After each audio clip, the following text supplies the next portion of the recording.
Gênesis 14, 17 a 24.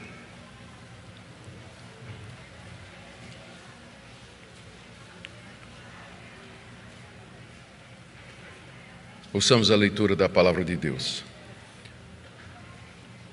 Quando Abrão regressava depois de derrotar Quedorlaomer e os reis que estavam com ele, o rei de Sodoma foi ao encontro dele no vale de Savé, que é o vale do rei. E Melquisedeque, rei de Salém, trouxe pão e vinho. Ele era sacerdote do Deus Altíssimo. Ele abençoou Abrão e disse: Abrão seja abençoado pelo Deus Altíssimo, que criou os céus e a terra. E bendito seja o Deus Altíssimo, que entregou os adversários de você nas suas mãos. E Abrão deu a Melquisedeque o dízimo de tudo. Então o rei de Sodoma disse a Abrão: dê-me as pessoas e fique com os bens para você. Mas Abrão lhe respondeu: juro pelo Senhor, o Deus Altíssimo, que criou os céus e a terra, que nada tomarei de tudo que é seu, nem um fio, nem uma correia de sandália, para que você não diga: fui eu que enriqueci Abrão. Nada quero para mim, a não ser o que os rapazes comeram e a parte que toca a Aner, Escol e Manri, os homens que foram comigo, que estes fiquem com a parte deles. Até aqui a leitura da palavra de Deus. Oremos mais uma vez. Pedimos agora, Pai, na sequência do culto, a iluminação do Teu Espírito Santo, para a compreensão da Tua palavra, para discernimento espiritual, para a aplicação prática aos nossos corações. Que o Senhor nos guie através da palavra divinamente revelada e nos conceda, Senhor, a graça de sermos obedientes a Ti. Em nome de Jesus. Amém. Meus irmãos, conforme temos visto no estudo de Gênesis, após a queda do homem lá no jardim do Éden, Deus prometeu que da descendência da mulher haveria de vir alguém que esmagaria a cabeça da serpente. E a partir daí Deus preservou uma linhagem santa, a começar de Sete, a quem revelou seu nome, Yahvé, o Deus que é o que Ele é para todo sempre, revelou o seu culto. Ele quer ser adorado através do sacrifício de animais, derramamento de sangue, e a sua vontade. O casamento era para ser monogâmico, heterossexual, que se guardasse o sétimo dia e que Deus fosse adorado como o único Deus. Tudo isso nós vimos na primeira parte do estudo do livro de Gênesis, do capítulo 1 até o capítulo 11. Mas aquela linhagem santa que Deus havia separado acabou se misturando com os demais povos, a ponto de que Deus teve que trazer um grande juízo, que foi o dilúvio, por causa da desobediência do seu povo e porque a linhagem santa havia se misturado. Mas Deus fez uma aliança com Noé, a quem ele preservou, e a quem fez a promessa de que jamais castigaria o mundo outra vez daquela maneira. E dos 3 filhos de Noé, ele escolheu Sem para ser o portador das promessas, aquele que haveria de continuar a linhagem de onde viria o filho prometido que esmagaria a cabeça da serpente. E dessa linhagem Deus chama Abrão, um setita da linhagem de Sem, a quem fez promessas extraordinárias relacionadas com a chegada desse descendente esperado. Prometeu que daria a Abrão uma descendência tão numerosa como o pó da terra, prometeu que daria uma terra para essa descendência e também que o nome de Abrão seria grande, e através dele e da sua descendência, Deus haveria de abençoar todas as nações da terra. Todas elas seriam alcançadas pela bênção de Abrão, pela bênção do seu descendente, aquele que foi prometido lá no jardim do Éden, em quem todas as nações seriam abençoadas. E Deus também prometeu a Abrão que abençoaria quem o abençoasse e que amaldiçoaria quem o amaldiçoasse. E o texto que nós temos diante de nós nessa manhã é um exemplo prático desse último ponto, dessa última promessa. Bênção para quem te abençoar e maldição para quem te amaldiçoar. O texto relata o momento em que Abrão volta da guerra contra os 4 reis orientais e é recebido por 2 reis cananeus. Um é o rei de Sodoma, Bera é o nome dele, e o outro é Melquisedeque, que é rei de Salém. O objetivo, o propósito desse texto é mostrar as duas atitudes aqui com relação a Abrão. Uma de bênção, que é Melquisedeque, e outra de maldição, que é o rei de Sodoma, e as consequências dessas atitudes. Nós vamos então expor o texto e no final fazer algumas aplicações na expectativa de que Deus nos abençoe. Afinal, nós somos os descendentes espirituais de Abrão, somos o povo de Deus, e tudo que antes foi escrito, para o nosso ensino foi escrito. E com certeza temos lições preciosas para tirar de tudo isso que é relatado aqui. Vamos começar então com o relato do verso 17 a 18, onde Abrão é recebido pelos dois reis cananeus. Abrão tinha perseguido o poderoso Quedorlaomer, que era chefe de uma coligação de reis da Mesopotâmia, e que tinha invadido há 13 anos passados toda aquela região de Canaã e subjugado todas as cidades que pagavam tributo para ele. Depois de 12 anos de servidão, os reis de Canaã se revoltaram. 5 reis fizeram uma aliança e se revoltaram contra o domínio de Quedorlaomer. E eles queriam não mais pagar tributos e queriam liberdade para autonomia como reis para governar ali no vale do Rio Jordão. Então, Quedorlaomer reúne 3 aliados e vem descendo lá da Mesopotâmia, na direção do vale do Jordão. E no caminho sai enfrentando e derrotando diversos povos. A lista está aqui no início, na primeira parte do capítulo 14. E aí a batalha é travada ali ao sul do Mar Morto e os 4 reis orientais vencem a guerra contra os 5 reis da planície do Jordão. E aí os 4 reis saqueiam as cidades e voltam agora rumo norte para a sua terra, levando prisioneiros, levando gado, levando víveres, levando grãos, levando toda a subsistência das cidades. E no meio estava também Ló, sobrinho de Abrão, que tinha escolhido morar em Sodoma, mesmo sabendo que eram pessoas más e que tinham uma reputação muito perversa. Mas agora Ló está colhendo as consequências da sua escolha. E Abrão, na sua misericórdia, na sua graça, reúne 318 homens do seu grupo e, junto com mais alguns outros dos seus 3 aliados, 3 amorreus que moravam naquela região, ele persegue os homens de Quedorlaomer, o exército de Quedorlaomer, e os alcança 240 quilômetros ao norte de Hebrom. E lá ataca de noite, vence aqueles reis e recupera tudo, inclusive seu sobrinho Ló, seus bens, as esposas, as mulheres, enfim. E Abraão, então, agora está de volta para a sua terra, trazendo todo o despojo, tudo aquilo que ele resgatou da mão daqueles reis orientais. E antes de chegar em casa, então, ele é encontrado por 2 reis de Canaã. O primeiro é Bera, que está descrito aí no verso 17, quando Abrão regressava depois de derrotar Quedorlaomer e os reis que estavam com ele, o rei de Sodoma, o nome dele é Bera, a gente sabe disso da primeira parte do capítulo 14, o rei de Sodoma foi ao encontro dele no vale de Savé, que é o vale do rei. O outro rei que vem ao encontro de Abrão é Melquisedeque, que é rei de Salém. Salém mais tarde vai ser Jerusalém. Esse é o primeiro nome, é o nome mais antigo de Jerusalém, Salém, que significa paz. Nós não temos notícia aqui dos outros 4 reis, porque eram 5, não é? Era o rei de Sodoma e mais 4. O rei de Gomorra, de Zoar, Admá e Zeboim. Eles não aparecem mais, talvez morreram na guerra, morreram na batalha. Quem sobra talvez seja o rei de Sodoma, que vai encontrar Abrão, que está voltando vitorioso do combate.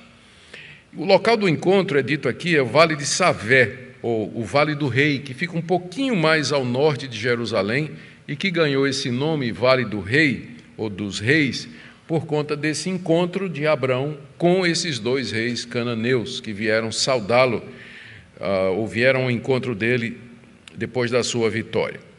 Na segunda parte aqui do texto, nós temos o relato do encontro de Abrão com Melquisedeque. Embora o rei de Sodoma é mencionado primeiro, mas o narrador aqui, Moisés, ele se apressa em narrar o encontro de Abrão com Melquisedeque, que está aí do verso 18 em diante. Melquisedeque, rei de Salém, trouxe pão e vinho. Ele era sacerdote do Deus Altíssimo, abençoou Abrão e disse: Abrão seja abençoado pelo Deus Altíssimo, que criou os céus e a terra, e bendito seja o Deus Altíssimo, que entregou os adversários de você nas suas mãos. E Abrão deu a Melquisedeque o dízimo de todas as coisas. Vamos começar então aqui com Melquisedeque, perguntando o que é que nós sabemos a respeito dele. Nos é dito aqui no verso 18 que ele é rei de Salém. Salém significa paz e, como eu já falei, era a primeira designação para a cidade de Jerusalém, e que ficava entre Hebrom, que era onde Abrão morava, e Betel, que foi aquele lugar onde ele fez a separação com Ló e repartiu a terra. Salém era edificada sobre um monte que mais tarde se chamaria o Monte Sião, e onde se erigiria o templo de Salomão. Segunda coisa que o texto nos informa é que o nome dele é Melquisedeque, que em hebraico significa rei de justiça, e é uma referência ao seu caráter reto, ao seu caráter justo. Era um homem que era reconhecido por essas qualidades no meio de toda aquela perversidão que havia em Canaã. E diz aqui Moisés, no verso 18, que ele era sacerdote do Deus Altíssimo. Aqui nós temos a primeira ocorrência do nome sacerdote e do nome Altíssimo, referindo-se a Deus, que em hebraico é El Elyon. É a primeira vez que Deus é chamado assim, e é por esse nome que Melquisedeque conhecia Deus. Ele não conhecia Deus pelo nome de Javé ou Yavé, que era o nome pelo qual Deus havia se revelado à linhagem dos setitas. Mas Melquisedeque, ele conhecia o mesmo Deus, mas por outro nome.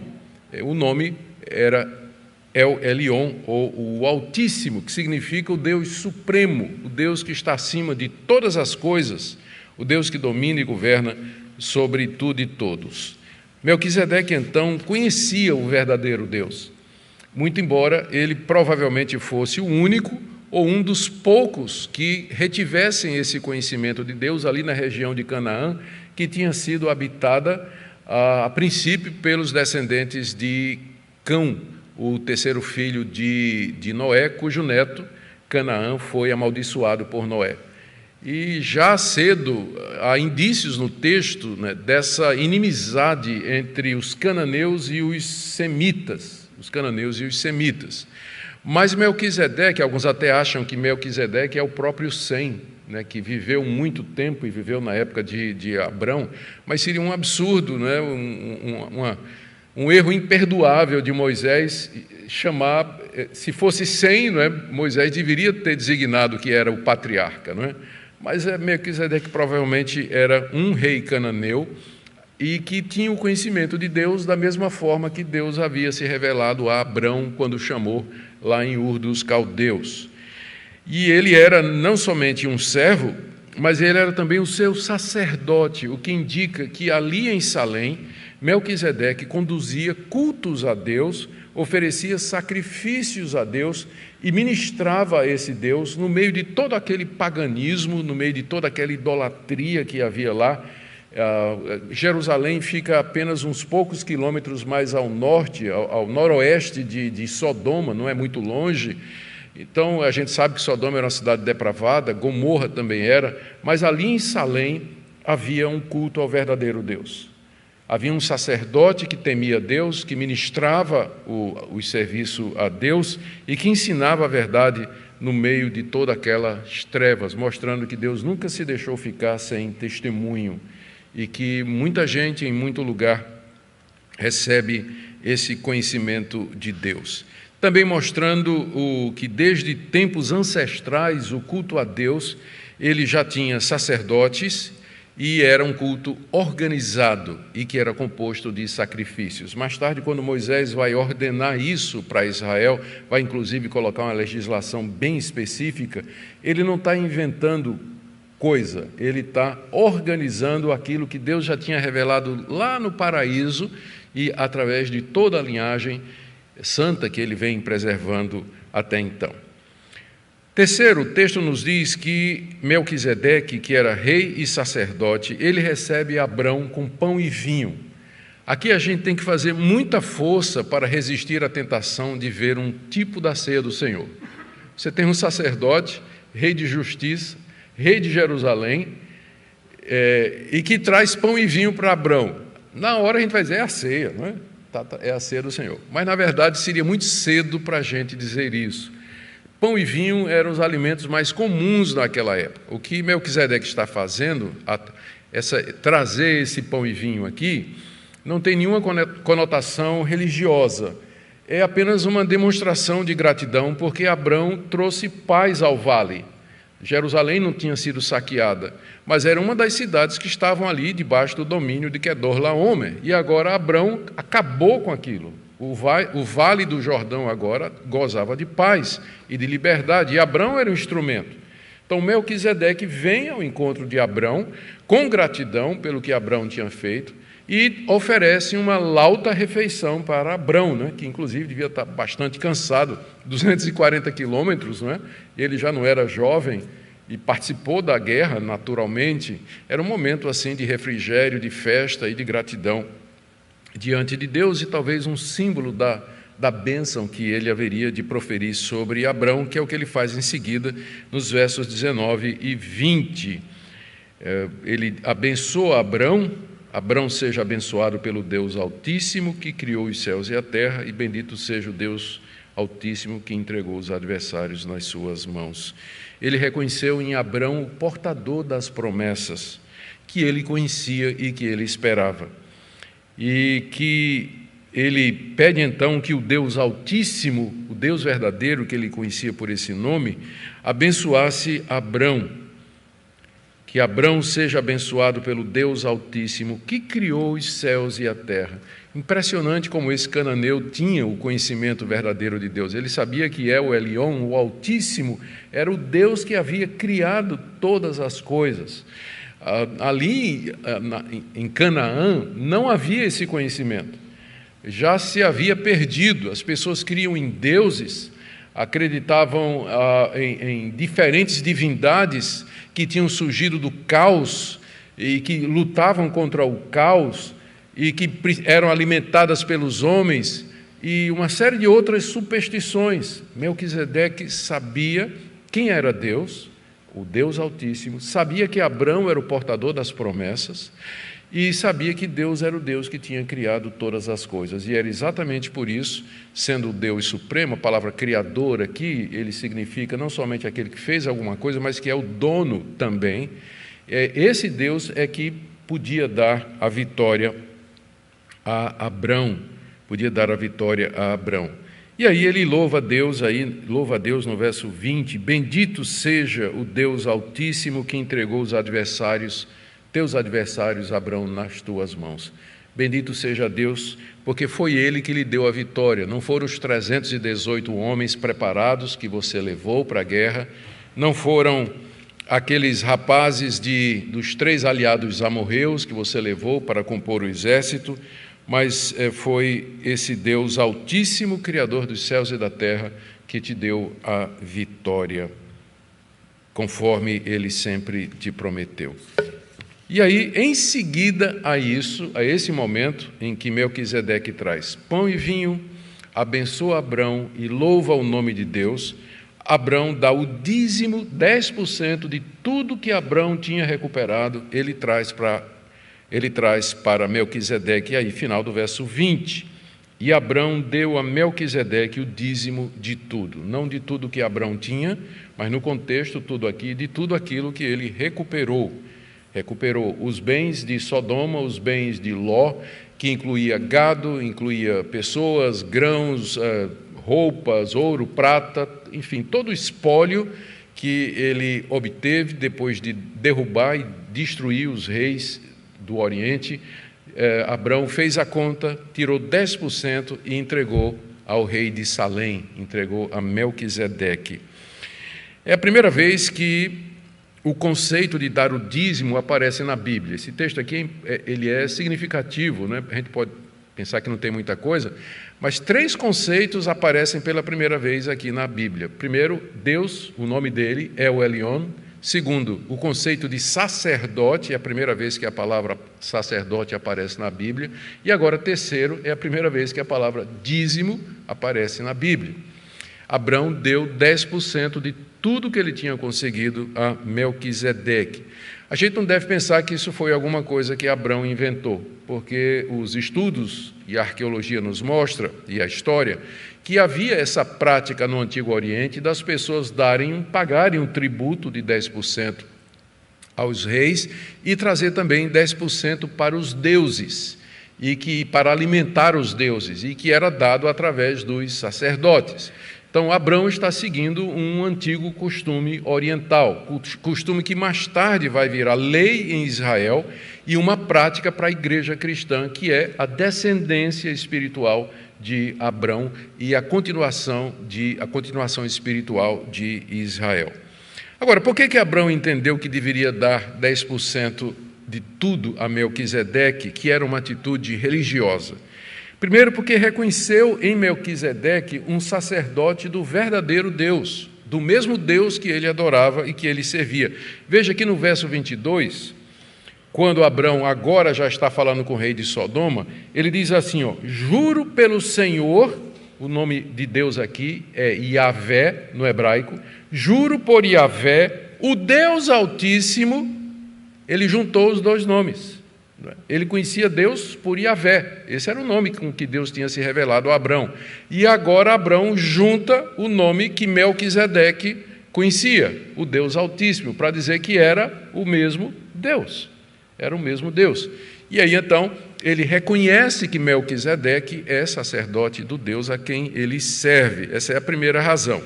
Segundo, ele reconheceu em Melquisedeque alguém superior a ele. Tanto é que recebe a bênção de, em vez dele, Abrão, portador das promessas, o patriarca, abençoar aquele rei cananeu, ele é abençoado por Melquisedeque. E ele se submete, ele acata, ainda paga o dízimo. Então, ele viu em Melquisedeque alguém maior do que ele, alguém que era superior a ele. E também ele queria mostrar publicamente que era um seguidor do mesmo Deus de Melquisedeque. E assim a verdadeira religião se implanta ali e ela começa a crescer ali. Terceira parte do texto, do verso 21 a 24, trata agora do encontro de Abrão com o rei de Sodoma, que é chamado Bera.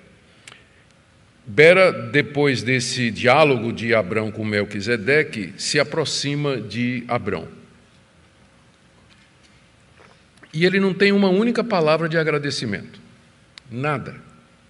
Devia estar de joelhos agradecendo a Abrão, né? Porque Abrão trouxe de volta tudo que era dele, não só os moradores de Sodoma, seus súditos, mas também o gado, cavalo, camelo, bode, ovelha, roupa, ouro, prata, trigo, grãos, trouxe tudo de volta. Mas não tem uma palavra de gratidão. Ao contrário, ele já chega exigindo. Ele chega demandando de Abrão, diz aí o verso 21, o rei de Sodoma disse a Abrão, dê-me as pessoas, fique com os bens para si. Pelas leis de guerra do Antigo Oriente, Abrão não tinha obrigação de dar nada para o rei de Sodoma, porque aquilo que você conquista, aquilo passa a ser seu. Abrão tinha derrotado os reis e recuperado todas aquelas coisas. Tudo aquilo pertencia a Abrão por direito. Era a lei da guerra naquela época. Então, as pessoas eram de Abrão, o gado era de Abrão, o trigo era de Abrão, tudo era dele, porque ele tinha vencido os 4 reis e, portanto, ele tinha direito, ele tinha saqueado os 4 reis. Tudo pertencia agora a Abrão. Mas aqui o rei vem demandando, né? Ele já chega querendo alguma coisa de Abrão. não agradece e já vem colocando exigências. Uma exigência inadmissível diante das leis da guerra do Antigo Oriente. Mas provavelmente ele ficou encorajado porque viu a generosidade de Abrão. Abrão tirou 10% de tudo e deu a Melquisedeque. Aí ele disse, bom, né, não custa tentar, eu não tenho direito a nada. Mas já que Abrão é tão generoso assim, quem sabe, pelo menos as pessoas ele vai me dar. E aí ele vai e cobra de Abrão esse tipo de coisa. Diz, com o resto você pode ficar. Claro que podia. Era de Abrão mesmo. Abrão tinha acabado de conquistar, mas aí o Bera chega com essa exigência. Atitude bem diferente da atitude de Melquisedeque. Bom, qual foi a atitude do patriarca diante da exigência do rei? E aqui Abrão revela o seu caráter como homem piedoso, como servo de Deus. Ele faz um juramento solene a Deus de que ele não vai ficar nem com as pessoas e nem com os bens que ele tinha recuperado e que pertencia ou que era da cidade de Gomorra. Nos diz aí o verso 22, mas Abrão lhe respondeu, juro pelo Senhor, no hebraico está dizendo, levanto a mão ao Senhor. Era uma maneira solene naquele tempo em que as pessoas faziam juramentos ou faziam promessas, se ia levantar a mão diante da divindade na qual eles criam. Abrão levanta a mão para El Elyon e para Yahvé, o mesmo Deus, são nomes distintos para o mesmo Deus. E o juramento que Abrão faz é que ele não vai pegar, verso 23, não vou tomar, nada tomarei de tudo que é seu, nem um fio, nem uma correia de sandália. Não vou pegar nem uma correia de sandália que pertence a você. Não receberia nada dele. E a razão pela qual Abrão faz isso, a gente tem que ver que tem uma razão, porque ele tinha recebido o pão e vinho de Melquisedeque, então ele não era contra receber alguma coisa, porque ele tinha aceitado o pão e vinho que Melquisedeque tinha trazido, mas agora ele diz para o rei de Sodoma, eu não vou aceitar absolutamente nada de você, não vou querer nada de você. E a razão está no final aí do verso 23, para que você não diga, fui eu que enriqueci Abrão. Abrão conhecia a malícia daquelas pessoas e, longe de ter gratidão pelo que Abrão tinha feito, Bera provavelmente, se Abrão ficasse com o despojo, ou parte do despojo, ou alguma coisa, em vez de ficar grato a Deus, ele haveria de dizer, olha aí, ó, esse hebreu aí, está vendo essa riqueza que ele tem aqui? Fui eu que dei para ele, eu é que dei tudo isso que ele tem. Abrão sabia como funcionava a cabeça daqueles ímpios, e já querendo preservar-se disso aí, ele diz, não vou receber nada de você, para não dar brecha para você depois passar na minha cara, que eu fiquei rico porque eu fiquei com os bens que pertenciam a você. A única coisa que Abrão queria, está aí no verso 24, era aquilo que o exército dele comeu, porque são 240 quilômetros, o que é que vocês acham que os soldados comeram? Lá do norte até aqui, né? Comeram do gado, né? Naturalmente, mataram bois, comeram dos grãos e tudo. Então Abrão diz, olha, eu só quero aquilo que os meus soldados comeram e aquilo que é a parte justa dos meus aliados. Ele tinha 3 aliados, Manre, Ané e Escol, que eram amorreus, e que tinham ido com Abrão para aquela guerra e emprestado soldados, não é, para formar um pequeno exército que derrotou a coligação dos reis orientais. E agora Abrão diz para o rei de Sodoma, eu acho que é justo dar uma parte para os soldados que foram, né, para os meus aliados. Fora disso, eu não quero absolutamente nada de você, para que você depois não venha dizer que você me enriqueceu. Essa atitude de Abrão revela, primeiro, que ele não era ganancioso como Ló. seu sobrinho, né, que encheu os olhos com Sodoma, Gomorra e foi morar para lá. Encheu os olhos com aquelas cidades, que eram cidades bonitas, era naquela planície do Vale do Jordão, muito bem irrigada, própria para agricultura, pecuária. Ló tinha muito gado, os olhos encheu e ele foi, não levou em consideração a impiedade dos moradores daquela região. Mas Abrão era diferente.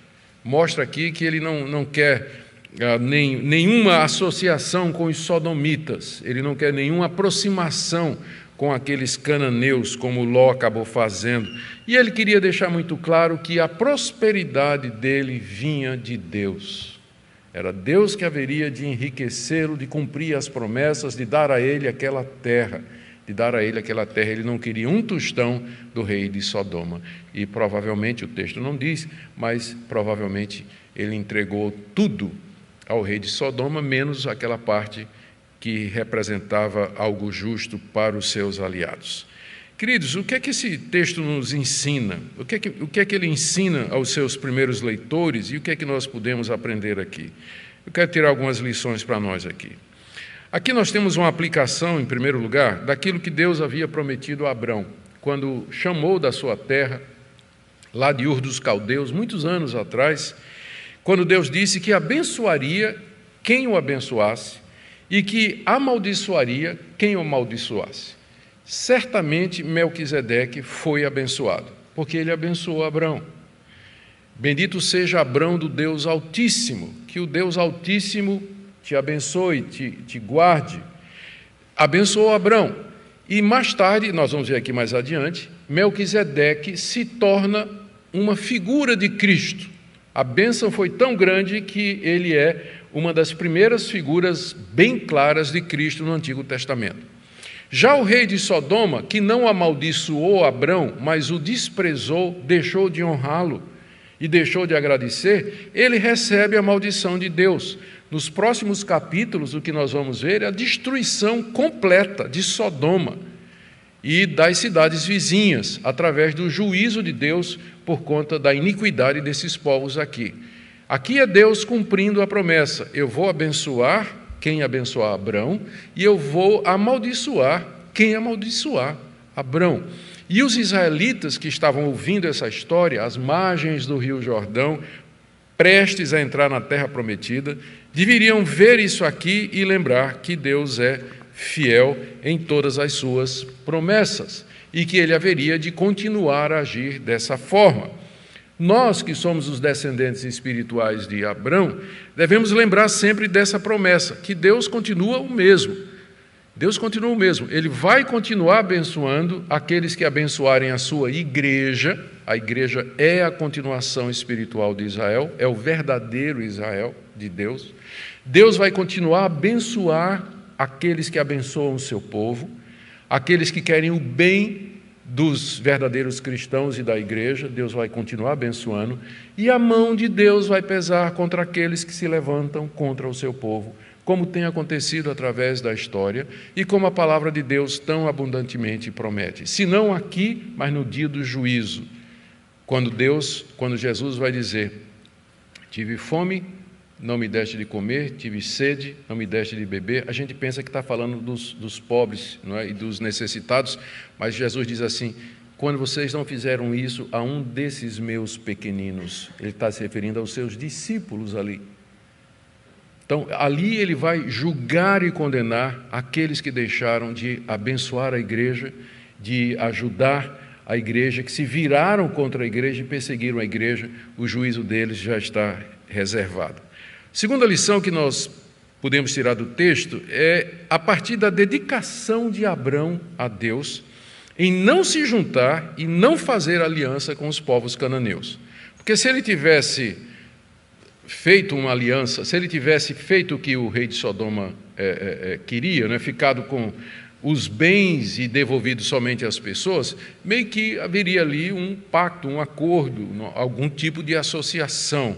Abrão não queria nada, ele se recusou ficar com qualquer coisa que fosse daquele rei ímpio, muito embora ele tivesse aceito a oferta de Melquisedeque. A lição aqui é que os israelitas estavam entrando em Canaã, onde os descendentes, né, onde o mesmo povo morava. Era um povo ímpio, era um povo idólatra, um povo imoral, que não seguia nos caminhos de Deus, tinham pervertido todo o conhecimento. Os israelitas não deveriam fazer acordo com os moradores, com as 7 nações que moravam em Canaã.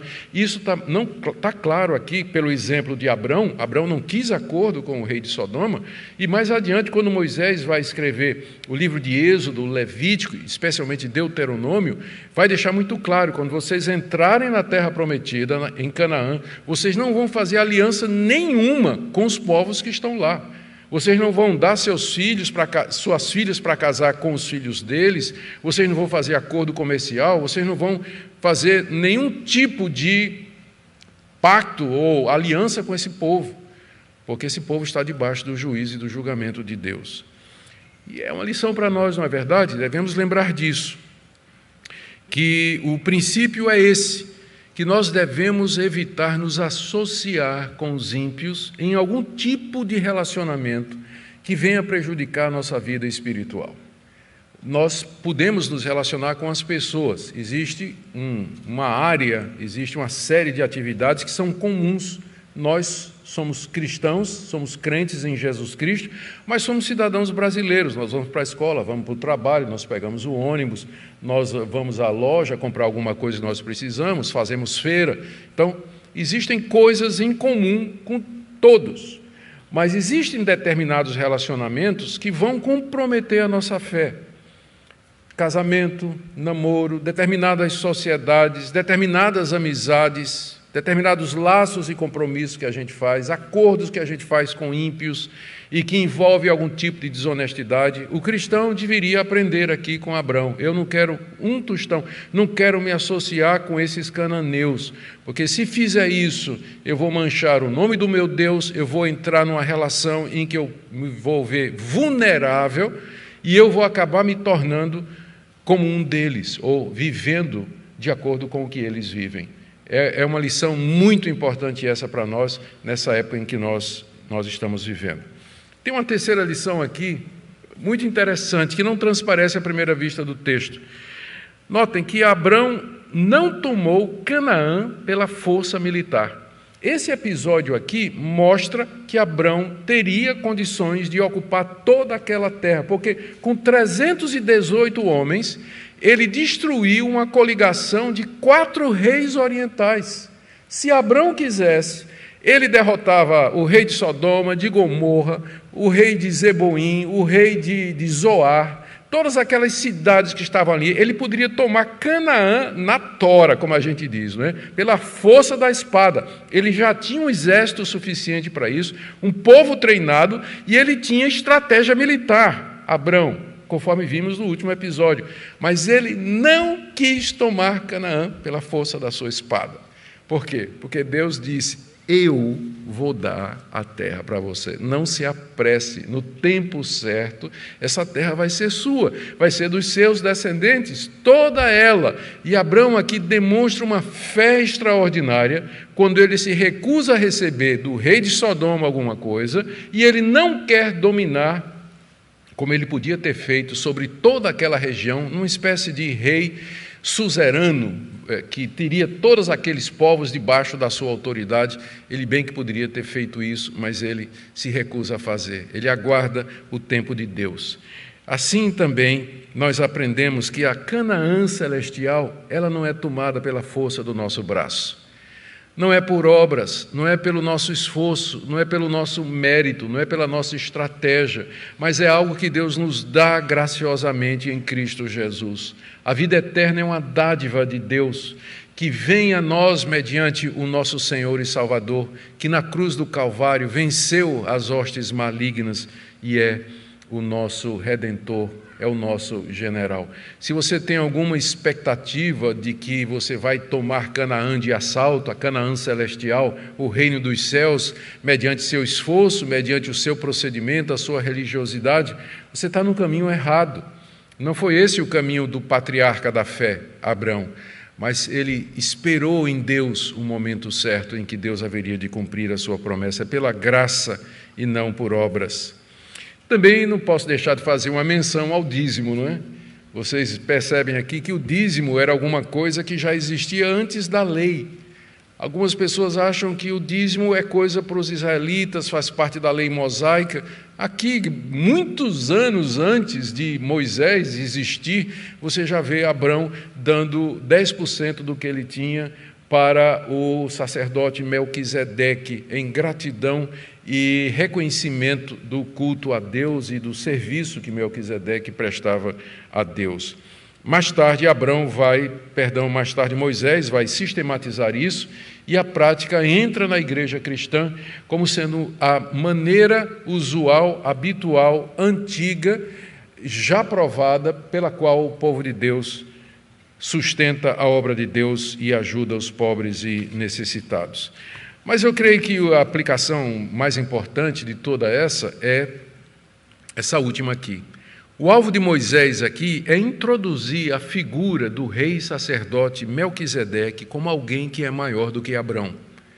Melquisedeque aparece aqui no texto como uma figura, um tipo do rei sacerdote que haveria de se levantar no futuro, que era um Messias, que era esse descendente da mulher.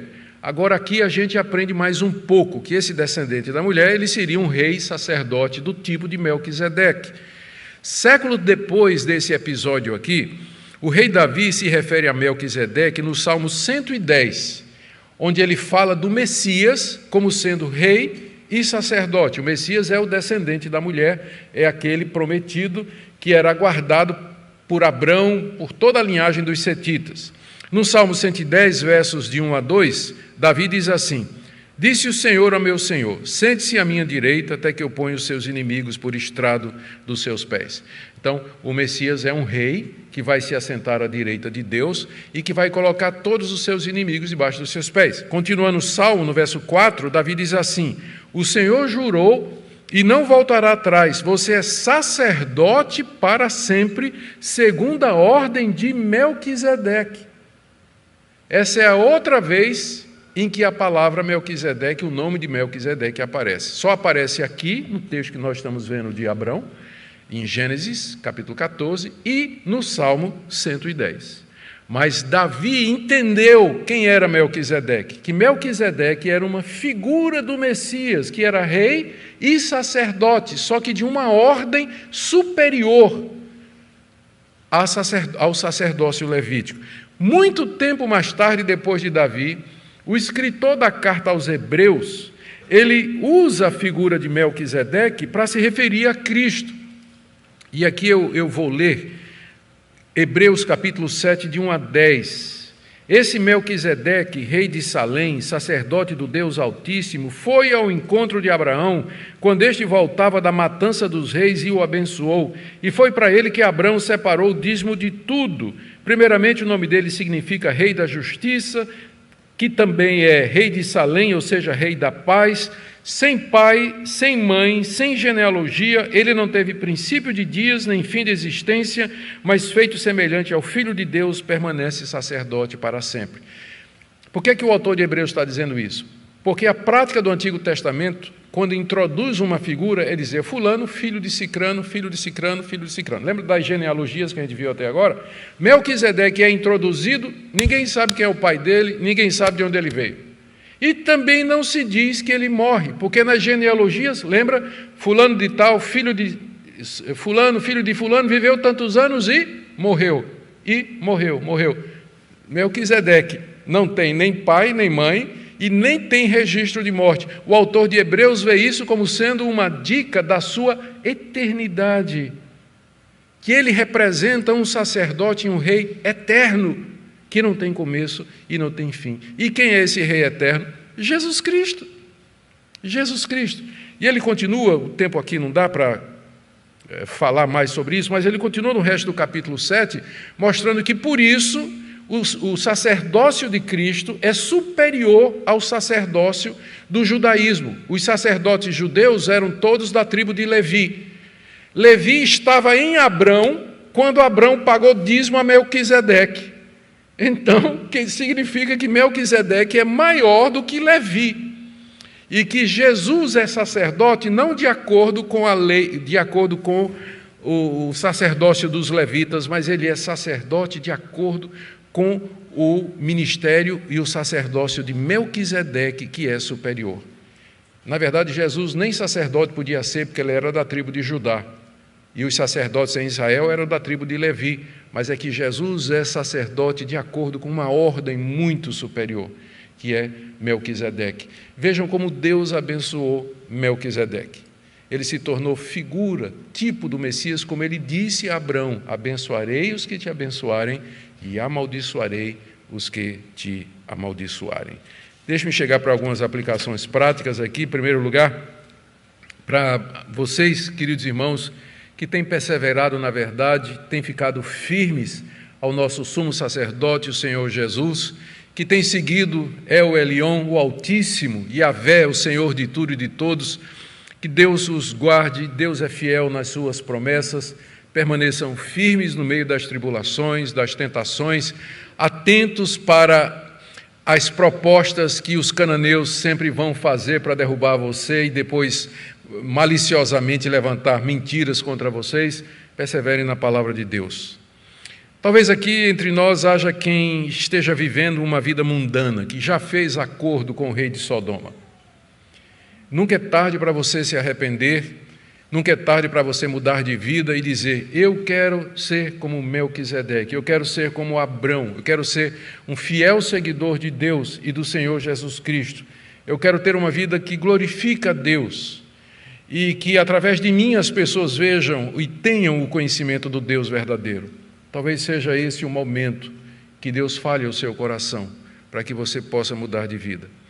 E uma última palavra aos aflitos, abatidos, desanimados. Nós temos um sacerdote eterno, um sacerdote que intercede por nós, o Senhor Jesus, sacerdote segundo a ordem de Melquisedeque, eterno, superior a toda a legislação do Antigo Testamento, maior do que Abrão, e que nos céus intercede por você. Então busque a presença do Senhor Jesus, coloque diante dele a sua angústia, a sua dor, sua ansiedade, e confie nele, que ele haverá de trazer pão e vinho. Ele vai servir você, ele vai alimentar você e vai abençoar você. Amém? Vamos orar, vamos ficar em pé, queridos. Eu vou orar, depois nós cantaremos o hino 113, Achei um Bom Amigo. Oremos. Ó Deus, te damos graças pela Tua palavra tão rica, com tanto sentido e com tantas aplicações práticas para nós. Nós te damos graças pelo